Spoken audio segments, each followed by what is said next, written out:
ان الحمد للہ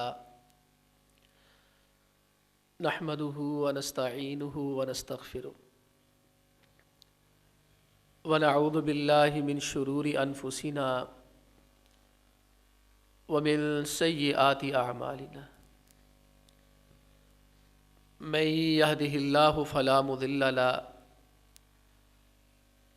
ومن يضلل فلا هادي له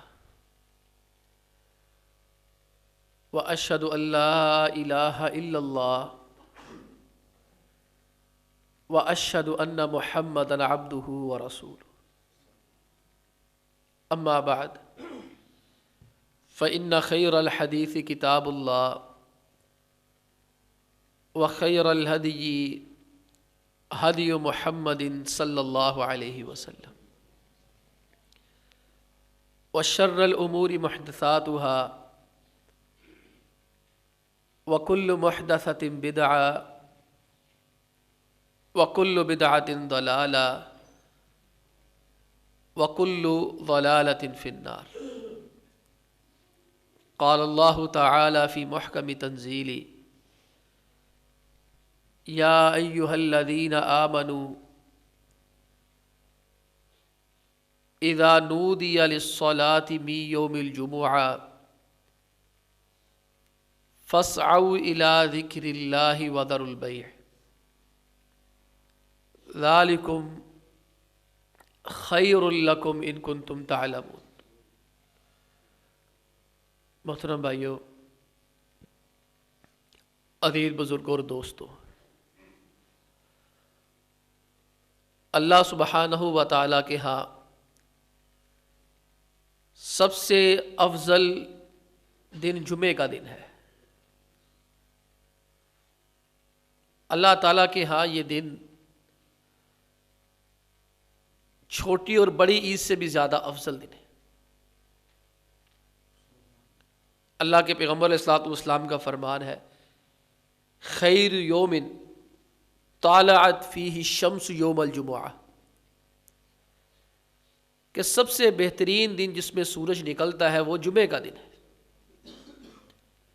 یہ عید الاضحیٰ سے بھی افضل ہے، عید الفطر سے بھی افضل ہے۔ اس کی وجہ یہ ہے کہ جو عید کے دن ہوتے ہیں ان میں اللہ کا ذکر کم ہوتا ہے،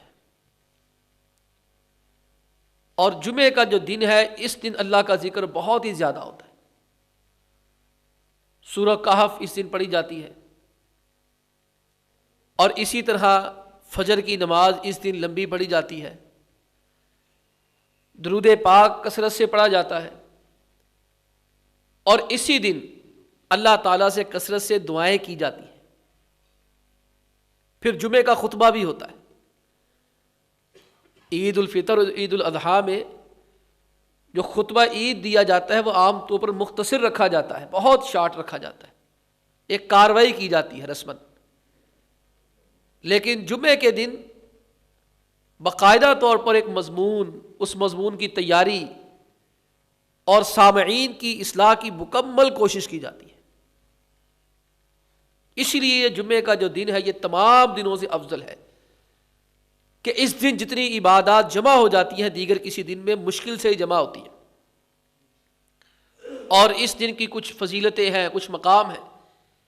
فیہ خلق آدم، اللہ کے پیغمبر علیہ الصلوۃ والسلام فرماتے ہیں اسی دن آدم علیہ السلام کو اللہ نے پیدا کیا۔ وفیہ ادخل الجنہ، اور اسی دن اللہ تعالیٰ نے آدم علیہ الصلوۃ والسلام کو جنت میں داخلہ فرمایا۔ وفیہ اخرج منہا، اور جمعے کے دن ہی اللہ سبحانہ و تعالیٰ نے انہیں جنت سے اتارا اور دنیا میں بھیج دیا۔ وفیہ تیب علیہ، اور جمعے کے دن ہی اللہ نے ان کی توبہ قبول کی۔ وفیہ مات، اور فرمایا جمعے کے دن ہی جناب آدم علیہ الصلوۃ والسلام کا انتقال بھی ہوا۔ وَلَا تَقُومُ السَّاعَةُ إِلَّا فِي يَوْمِ الْجُمُعَةِ، اور فرمایا جمعے کا ایک اعزاز اور بھی ہے کہ قیامت بھی جب آئے گی یہ جمعے کے دن ہی آئے گی۔ یہ جمعے کا دن، اس کا مقام، اس کا مرتبہ، اس کی اہمیت، کہ جمعے کا دن انسان کے گناہوں کے کفارے کا دن ہے، الصلوات الخمس، آپ علیہ السلام فرماتے ہیں جو بندہ 5 نمازیں پڑھتا ہے، والجمعۃ الی الجمعہ، اور ہر جمعہ ادا کرتا ہے، ورمضان الی رمضان، اور رمضان کے روزے بھی رکھتا ہے، کفارۃ ما بینہن اذا اجتنبت الکبائر، جب تک یہ بندہ کبیرہ گناہ نہیں کرتا اللہ ان دنوں کی وجہ سے، ان نیکیوں کی وجہ سے اللہ اس کے سارے گناہ ہی معاف کر دیتا ہے۔ یہ جمعے کا دن ہے، اس جمعے کے دن کی اہمیت ہے، فضیلت ہے، جس سے ہم نہ آشنا ہے، بیگانہ ہے۔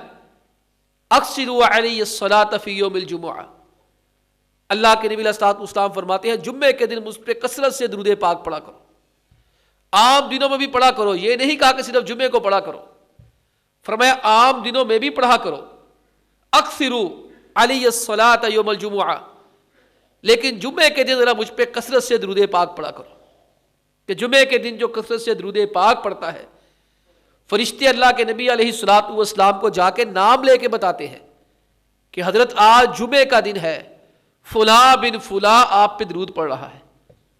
کتنی خوش نصیبی ہے کہ اللہ کے حضور علیہ الصلوۃ والسلام کے حضور میرا اور آپ کا نام لے کر بتایا جائے فلاں بندے نے آپ پہ درود پڑھا ہے، اور جمعے کے دن دعائیں قبول ہوتی ہیں۔ ایک گھڑی ایسی ہے، اللہ کے نبی علیہ الصلوۃ والسلام فرماتے ہیں وہ اگر کسی بندے کو عطا ہو جائے، وَهُوَ قَائِمٌ يُصَلِّي، نماز پڑھ رہا ہے، يَسْأَلُ اللَّهَ خَيْرًا إِلَّا أَعْطَاهُ، وہ اللہ سے جو بھی مانگے گا اللہ اسے وہ عنایت کر دیں گے۔ اب یہ گھڑی کون سی ہے، یہ وقت کون سا ہے کہ جس وقت بندہ دعا کرے اللہ سبحانہ و تعالیٰ اس کی دعا رد نہیں کرتے، ہے جمعے کا دن۔ اور ایک روایت میں آپ علیہ الصلوۃ والسلام نے فرمایا بہت تھوڑا وقت ہوتا ہے وہ جمعے کا بڑا تھوڑا وقت ہے۔ علماء اکرام نے 40 سے زیادہ گھڑیاں بتائی، کسی نے کہا یہ ہے، کسی نے کہا وہ ہے، لیکن جو ایک صحیح حدیث سے پتہ چلتا ہے اور صحابہ اکرام رضی اللہ تعالی عنہم کے عمل سے پتہ چلتا ہے، یہ گھڑی عصر کے بعد آتی ہے۔ عصر کے بعد ایک وقت ایسا ہوتا ہے اگر بندہ ٹک کے دعا کرتا رہے عصر سے لے کے مغرب تک، تو جو مانگے گا اللہ تعالیٰ اسے وہی عطا کریں گے۔ عام دعاؤں کے اندر کیا ہوتا ہے، اللہ سبحانہ و تعالیٰ کی مرضی ہوتی ہے، اللہ تعالیٰ چاہے تو انسان کو وہ چیز عطا کر دے، اللہ سبحانہ و تعالیٰ چاہے تو انسان کو اس کے بدلے میں کسی مصیبت سے بچا لے، وہ چیز نہ عنایت ہو لیکن بندہ مشکل سے محفوظ رہے۔ اور اگر اللہ سبحانہ و تعالیٰ چاہے دعا بھی قبول نہ فرمائے اور اس بندے کو اس کے بدلے میں اور بھی کچھ نہ عنایت کرے اور کوئی مصیبت بھی نہ ٹالے، تو آپ علیہ الصلوۃ والسلام فرماتے ہیں اللہ تعالیٰ اس کی نیکی، اس کی دعا آخرت میں ذخیرہ کر لیتے ہیں اور قیامت کے دن اس کے بدلے میں اس کو کوئی اچھی چیز عنایت کر دیتے ہیں۔ لیکن جمعے کے دن کی خاصیت کیا ہے، الا اعطاہ ایاہ، جو بندہ مانگتا ہے اللہ اسے وہی عطا کرتا ہے۔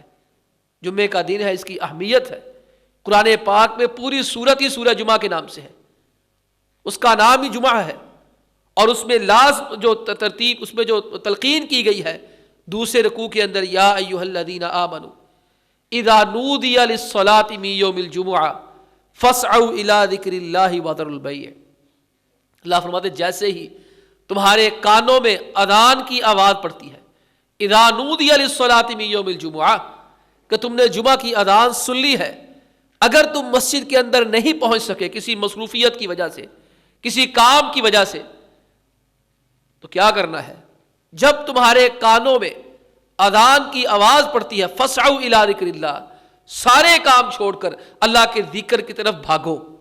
اب آپ جانتے ہیں نماز کے لیے بھاگا نہیں جاتا، جن صحابہ اکرام رضی اللہ تعالی عنہم نے نماز میں ذرا تیزی دکھائی، نماز میں بھاگے، ان کے سانس پھولے، سانس پھولنے کی وجہ سے ان کی آوازیں بلند ہوئی، شور شرابہ ہوا۔ ظاہری بات ہے مسجد میں کوئی بھاگ کے آتا ہے پھر آواز تو پیدا ہوتی ہے، اس سے دیگر لوگوں کی نمازوں میں بھی خلل پیدا ہوتا ہے۔ آپ علیہ الصلوۃ والسلام نے اس سے منع فرما دیا، میں جب نماز کے لیے آؤ علیکم الوقار والسکینہ، سکون سے آؤ، اطمینان سے آؤ۔ مقصد یہ نہیں ہے کہ تم نے دوڑ کے جمعے کے لیے آنا ہے، یہ بات نہیں ہے، یہاں مراد یہ ہے کہ تم نے جلدی کرنی ہے، زیادہ اہتمام کرنا ہے۔ وذروا البیع، اپنے کاروبار چھوڑ دو، دکانیں بند کر لو۔ اس لیے علماء نے لکھا ہے جس بندے کی دکان جمعے کی اذان کے بعد کھلی رہتی ہے، اس کا ساری کمائی حرام کی کمائی ہے۔ کس لیے حرام کی کمائی ہے؟ اس نے اللہ کے حکم کی خلاف ورزی کی ہے۔ اللہ سبحانہ و تعالیٰ فرماتے ہیں وَذَرُ الْبَيْعَ، اپنے کاروبار چھوڑ دو، دیگر نمازوں میں گنجائش نکالی جا سکتی ہے۔ اور بھائیو، جمعے کی اہمیت ہے، جمعے کا مقام ہے۔ اللہ، آج ہمیں شریعت کی سمجھ کیوں نہیں آتی؟ آج کون آتا جمعہ پڑھنے؟ کم ہی ایسی مسجدیں ہیں جہاں پر خطیب کے آنے سے پہلے لوگ پہنچ جاتے ہیں، بہت کم ایسی مسجدیں ہیں۔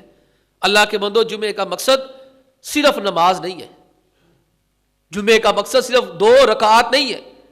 اگر جمعے کا مقصد صرف 2 رکعات ہوتا تو اللہ سبحانہ و تعالیٰ 4 سے کبھی 2 نہ کرتے، 8 کر دیتے یا 4 ہی رکھتے۔ آپ غور فرمائے، ظہر کی نماز 4 ہے لیکن جمعے کی 2 ہے۔ بلکہ یہاں جو بنیادی مقصد کیا ہے، وہ امام کا خطبہ سننا ہے، امام کا خطبہ سننا ہے۔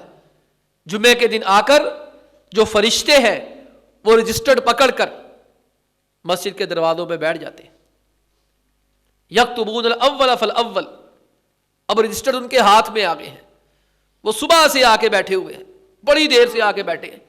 اللہ کی مخلوق ہمیں نظر نہیں آتی، ان کو ہم دکھائی دیتے ہیں۔ یہاں بھی ہمارا ایمان ہے، یہاں بھی وہ گیٹ کے اوپر بیٹھے ہوں گے، جو جیسے آتا جاتا ہوگا اس کا نام مع ولدیت لکھ لیتے ہوں گے کہ یہ بندہ جمعے میں پہنچ گیا، یہ بندہ جمعے میں پہنچ گیا۔ اس کے بعد اللہ کے السلام فرماتے ہیں جیسے ہی امام آ جاتا ہے نا، اور فرمایا امام ممبر پہ جلوہ افروز ہوتا ہے، ممبر پہ بیٹھ جاتا ہے، فَإِذَا جَلَسَ الْإِمَامُ طَوَّ الصُّحُفَ، جیسے ہی وہ دیکھتے ہیں کہ امام ممبر پہ آ گیا ہے، وہ کیا کرتے ہیں؟ وہ اسی وقت اپنا رجسٹر سمیٹتے ہیں، وَجَاءُوا يَسْتَمِعُونَ الذِّكْرَ، وہ امام کے قریب آ کے خطبہ جمعہ سننا شروع ہو جاتے ہیں، کان لگا کے امام کا خطبہ سنتے ہیں۔ اللہ کے بندو، خطبہ جمعہ اسی کا ہے، جمعے کا ثواب اسی کو ہے جو امام کے ممبر کے بیٹھنے سے پہلے پہلے مسجد میں آ جاتا ہے، جو اللہ اکبر سے پہلے، امام کے قدم رکھنے سے پہلے ممبر پر بیٹھ جاتا ہے، جمعے کا ثواب اسی کو ملتا ہے۔ میں یہ نہیں کہتا دوسرے کا جمعہ نہیں ہوتا۔ دیکھیے، شریعت میں 2 چیزیں ہیں، ایک چیز یہ ہے کہ کسی چیز کی ادائیگی کا ثواب ملنا، اور دوسری چیز کیا ہے کہ ثواب کوئی نہیں ملتا، اللہ اس سے فرض ساقط کرتے، ٹھیک ہے اس نے ادا کر دیا ہے، اس کا گزارا ہو جاتا ہے۔ تو یہاں بھی یہ یاد رکھے، جو بندہ تو مستقل امام کی خطیب کے ممبر پر بیٹھنے سے پہلے آتا ہے، وہ اگر خدا نہ خاصہ کسی وجہ سے اس کو تاخیر ہو جاتی ہے، اس کا نام تو فرشتے لکھ لیتے ہیں کہ اس نے جمعہ پڑھا، اس کو ثواب دینا ہے۔ لیکن وہ بندہ جو امام کے بیٹھنے کے بعد، مستقل اس کی عادت ہے، وہ امام کے ممبر پہ بیٹھنے کے بعد آتا ہے، تو میرا وہ بھائی، میری وہ بہن یاد کر لے، اس کا جمعہ ادا تو ہوتا مگر جمعے کا ثواب کوئی نہیں ہوتا۔ جمعے کا ثواب حاصل کرنا ہے، میں مانتا ہوں اس چیز کو، اس میں کمزوریاں خطباء کی بھی ہیں، جو جمعے کی تیاری کر کے نہیں آتے، ان کے ذہنوں میں یہ بیٹھا ہوا ہے کہ لوگوں نے تو آخر میں آنا ہے، ہمیں تیاری کرنے کی کیا ضرورت ہے؟ ان کے ذہنوں میں یہ بیٹھا ہے نا، لوگوں نے تو آنا ہی آخر میں ہے، مجھے تیاری کرنے کی کیا ضرورت ہے؟ وہ تیاری کر کے آتے ہی نہیں ہے۔ پھر وہ کیا کرتے ہیں؟ وہ جو 10-15 منٹ کا مواد ہوتا ہے جس میں انہوں نے پٹاخے چھوڑنے ہوتے ہیں، شرلیاں چھوڑنی ہوتی ہیں، بمباری اور سنگباری کرنی ہوتی ہے، اپنی خطابت کی جولانیاں دکھانی ہوتی ہیں، وہ 15-10 منٹ کا مواد تیار کر لیتے ہیں۔ بہرحال یہ بھی اللہ کی عطا ہے، اللہ کسی کو کوئی چیز دیتا، اللہ کسی کو کوئی چیز دیتا ہے، اس میں کوئی جو ہے وہ کسی کے اوپر الزام نہیں ہے، لیکن وہ تیاری نہیں کرتے، سست اور نکمے پن کا مظاہرہ کرتے ہیں۔ وہ کہتے ہیں لوگوں نے آخر میں ہی آنا ہے، چلو میں کیا کرتا ہوں، جب لوگ آ جائیں گے میں 10-15 منٹ اوپر لگا لوں گا۔ ان کو یہ ہوتا ہے لوگوں نے پہلے آنا نہیں ہے، اور لوگوں کو کیا ہوتا ہے، اس کو کچھ آتا ہے کوئی نہیں، اس کے پاس جانے کا فائدہ ہی کیا ہے؟ اور بھائی اگر وہ تیاری نہیں کرتا تو انتظامیہ کہے، افراد کہے کہ خطیب صاحب ہم پہلے آتے ہیں، آپ تیاری کر کے آئے۔ اگر وہ تیاری کر کے آتا ہے، لوگ نہیں آتے، تو وہ لوگوں کو کہے بھئی آپ کیوں نہیں آتے، میں تیاری کر کے آتا ہوں، آپ پہلے آئے۔ ایک وقت فکس نہیں ہے نا، یہ بھی ایک بہت بڑی مصیبت ہے، اس میں ہماری کوتاہیاں بھی ہیں، عوام کی کوتاہیاں بھی ہیں۔ ہماری کوتاہی یہ ہے ہم وقت کی پابندی نہیں کرتے، لیکن ایمانداری سے سوچیں، اگر خطیب وقت کی پابندی نہیں کرتا تو وقت کی پابندی تو آپ بھی نہیں کرتے، وقت پہ تو آپ بھی نہیں آتے، وقت پہ تو ہم بھی نہیں پہنچتے۔ میں آؤں 4 منٹ پہلے، 5 منٹ پہلے، اور جیسے ہی 1:20 ہو میں گھڑی دیکھنا شروع کر دوں، مجھے بتائیں یہ کہاں کا انصاف ہے؟ میں پھر بھی یہی کہوں گا، جس خطیب نے جو ٹائم فکس کیا ہے اس ٹائم پہ ممبر پہ اتر آئے، بس موضوع پورا ہوتا ہے اتر آئے، موضوع پورا نہیں ہوتا اتر آئے، موضوع پورا نہ ہونا اس بات کی دلیل تیاری کر کے آیا ہی نہیں ہے، جس کا موضوع نہیں سمیٹا جا رہا، اس کا مطلب کیا ہے؟ اس کے پاس پوائنٹس نہیں ہے، وہ تیاری کر کے نہیں آیا، وہ ادھر ادھر کی باتیں جوڑ کے وقت پاس کرنے آیا ہے۔ جب تیاری ہوتی ہے، آغاز کا پتہ ہوتا ہے، تمہید کا پتہ ہوتا ہے، درمیان میں گفتگو کیا کرنی ہے اس کا پتہ ہوتا ہے، انتہا میں اختتام کیسے کرنا ہے، فائنل ٹچ کیسے دینا ہے، ان چیزوں کا پتہ ہوتا ہے۔ جب تیاری نہیں ہوتی، نہ تمہید کا پتہ ہوتا ہے، نہ درمیان کا پتہ ہوتا ہے، شروع آدم علیہ السلام سے کرتے ہیں، بات کہیں اور لے جاتے ہیں۔ اس میں دونوں فریق ذمہ دار ہیں، لیکن اس کے باوجود میں آپ سے گزارش کروں گا، لوگ کہتے ہیں ہمیں خطیب کی سمجھ نہیں آتی، یہ شکوے سننے کو آئے ہیں، لیکن حضرات آپ پھر بھی جلدی کریں، آپ پھر بھی جلدی آئیں، اس کو کہیں، سمجھائیں، خود نہ کہیں، انتظامیہ کو کہیں کہ بھئی ہمیں یہ چیز سمجھ نہیں آتی، آپ کسی اچھے خطیب صاحب کا بندوبست کر دیں، یا ان خطیب صاحب سے گزارش کریں کہ بھئی آپ تیاری کر کے آیا کریں۔ لیکن اگر پھر بھی آپ کی بات نہیں سمجھی جاتی تو اللہ کے بندو میری بات یاد رکھو، اگر وقت سے پہلے پہنچ گئے، امام کے قریب ہو کر بیٹھ گئے، امام کے ممبر پر بیٹھنے سے پہلے پہنچ گئے، جو ملنا ہے نا وہ کوئی مہنگا سودا نہیں، آدھے پونے گھنٹے کے بدلے بڑے ثواب ملنے ہیں، چاہے سمجھ آئے نہ آئے، چاہے امام موضوع پہ رہے نہ رہے، آپ قریب ہو کے بیٹھ جائیں۔ من غسل یوم الجمعۃ واغتسل، اللہ کے پیغمبر علیہ السلام فرماتے جو جمعے کے دن غسل کرتا ہے، نہاتا ہے، واغتسل شادی شدہ ہے غسل کرواتا بھی ہے، واغتسل وبکر جلدی کرتا ہے، وابتکر اور بہت جلدی کر دیتا ہے۔ امام کے ایک تو نا جلدی کرنا کہ امام کے ممبر پر بیٹھنے سے پہلے آنا، وابتکر اور جلدی کرتا ہے، گھنٹہ 1.5 گھنٹہ 15 20 منٹ 30 منٹ مسجد میں آ کے پہلے بیٹھ جاتا ہے۔ ومشا، یہ غسل کیا، غسل کرایا، بہت جلدی آیا، ومشا پیدل چلا۔ میرے بھائیوں سے گزارش ہے، جن کے گھر مسجد کے پاس ہے وہ پیدل آیا کریں، جن کے گھر دور ہے ان کی مجبوری ہے، لیکن جو 1-2 گلیوں سے آتے ہیں وہ پیدل آیا کریں۔ ومشا، میں وہ پیدل آتا ہے، ولم یرکب اور سوار نہیں ہوتا، ودنا من الامام، امام کے قریب ہو کے بیٹھ جاتا ہے۔ اب دیکھیں دھوپ آتی ہے، آپ باہر بیٹھ جاتے ہیں، میں اندر اکیلا ہوتا ہوں، دل تو میرا بھی کرتا ہے دسمبر کی دھوپ لینے کو، چلے الحمدللہ آج دھوپ نہیں، اللہ کا شکر ہے، تو آج یہ بھر گیا پہلے سے۔ دھوپ لینے کے لیے اور بہت سارے اوقات ہیں بھائی، جمعے کے بعد تشریف لے جایا کریں، جمعے سے پہلے آ کے دھوپ لے لیا کریں، لیکن جب امام آ جائے تو آپ اس وقت اندر تشریف لے آئیں۔ ودنا من الامام، امام کے قریب ہو کے بیٹھتا ہے، فاستمع، نہایت توجہ سے امام کی بات سنتا ہے، کان لگا دیتا ہے، دل لگا دیتا ہے، سوچیں لگا دیتا ہے، فکریں لگا دیتا ہے، ادھر ادھر خیالات نہیں بھٹکتے۔ ولم یلغو، اور کوئی بےہودہ حرکت نہیں کرتا، کوئی شرارت نہیں، کوئی شیطانی نہیں، کوئی لڑائی جھگڑا نہیں، کوئی دنگا فساد نہیں، کسی کے ساتھ گفتگو نہیں کرتا۔ کام کیا ہے بھئی؟ ایک ہے نہانا، دوسرا جلدی جانا، تیسرا پیدل جانا، چوتھا امام کے قریب ہو کر بیٹھنا، پانچواں غور سے خطبہ سننا، اور چھٹا کوئی الٹی سیدھی حرکت نہیں کرنا۔ ثواب کتنا ہے؟ فرمایا کان لہ بکل خطوۃ عمل السنۃ اجر صیامها وقیامها، وہ گھر سے لے کے مسجد تک آتا ہے، اللہ ہر قدم کے بدلے اسے 1 سال کے روزوں کا ثواب دے گا، 1 سال کی تہجد کا ثواب دے گا۔ کوئی مہنگا سودا ہے؟ اور کیا چاہیے؟ 1 سال کے روزوں کا ثواب، 1 سال کی تہجد کا ثواب۔ کیا کرنا ہے؟ یہ کام کرنے اور امام سے پہلے مسجد میں آ کے قریب بیٹھ جانا ہے۔ اگر پونے گھنٹے میں، آدھے گھنٹے میں، پونے گھنٹے میں اگر اتنا زبردست پیکج مل رہا ہے کہ ایک ایک قدم پر، یہ نہیں کہ 1 سال کے عمروں، 1 سال کے قیام کا ثواب ہے، 1 سال کے جو ہے وہ روزوں کا ثواب ہے، یہ قدم قدم پہ ہے۔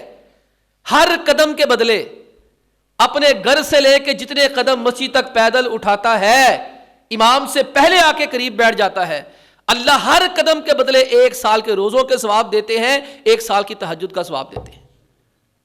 تو اللہ کے بندو کون سی کوئی مشکل چیز ہے اس میں؟ آپ امام سے پہلے آئیں گے، امام کا حوصلہ بڑھ جاتا ہے، اس کو بے شک کچھ نہ آتا ہو، لیکن جب اتنے سامعین کو سامنے دیکھے گا، اس کو اندر سے ایک ضمیر اگر زندہ ہوگا، ضمیر کہ بھائی تیاری کر کے آؤ، تم لوگوں کا وقت ضائع نہ کرو۔ لیکن اگر پھر بھی میں گزارش دوبارہ وہی کروں، اگر پھر بھی وہ سستی، کمی، کوتاہی کا شکار ہے، تو اللہ کے بندو پھر آ جاؤ، پھر بھی آ جاؤ۔ یہ آج دین کی سمجھ بھی نہیں آتی، آج دین کی ہمیں سمجھ نہیں آ رہی۔ اس کی یہاں دیگر وجوہات ہیں، وہاں جمعے کی سے دوری بھی ہے، اور ہمارے پاس پلیٹ فارم رہ کون سا گیا ہے؟ اگر ہم غور کریں، ہم سوچیں، سارے مل کے سوچیں کہ ہمارے پاس اور کون سا پلیٹ فارم ہے جہاں سے آپ کی دینی رہنمائی کی جائے؟ نہ ہم سوشل میڈیا پہ مضبوط، نہ الیکٹرانک میڈیا پہ مضبوط، نہ پرنٹ میڈیا پہ مضبوط، اور میرے خیال میں جو باطل ہے وہ اس وقت چھایا ہوا ہے اور ہم سے 50 سال آگے ہیں۔ اور اگر ہم 50 سال محنت بھی کریں گے ٹکا کے سوشل میڈیا پہ، پرنٹ میڈیا پہ، الیکٹرانک میڈیا پہ، جو بھی میڈیا کے ذرائع ہیں، جو بھی ذرائع ابلاغ ہیں، ہم جتنی مرضی محنت کریں نا ٹکا کے، وہ ہم سے آگے ہیں۔ ہم 50 سال بعد وہاں پہنچیں گے جہاں وہ آج ہیں، تو 50 سال بعد پھر ہم سے 50 سال آگے ہی ہوں گے۔ اس لیے کہ ہماری بدقسمتی ہے، ہم نے ٹیکنالوجی سے فوری طور پر استفادہ نہیں کیا، ہم نے فوری طور پر اس کی حلت و حرمت واضح نہیں کی، اور فوری طور پر فیصلہ نہیں کیا اس کو کس حد تک رکھنا چاہیے، کس حد تک نہیں رکھنا چاہیے۔ آج ہم بھی سارے کام کر رہے ہیں، پہلے جن چیزوں کو ہم غلط کہتے تھے آج ہم بھی کر رہے ہیں، ہم بھی مجبوریوں کا نام لے کے کر رہے ہیں۔ اگر اس وقت اسے کیا ہوتا تو آج پتہ نہیں ہم کہاں سے کہاں نکل جاتے۔ آج ہمارے پاس وہ سہولتیں نہیں ہیں جو ان کے پاس ہیں، اور ہمارے پاس بدقسمتی سے افرادی قوت بھی نہیں ہے۔ اور پھر آخری پلیٹ فارم میں کہا کرتا ہوں یہ رہ گیا، یہ جمعے کا دن ہے، یہ آخری اپنی نسلوں کو بچانا ہے، اپنی نسلوں کا دین بچانا ہے، اپنا دین بچانا ہے۔ تو میری ذاتی رائے میں جمعے کے سوا ہمارے پاس کوئی پلیٹ فارم نہیں ہے۔ اللہ کے بندو جلدی آؤ،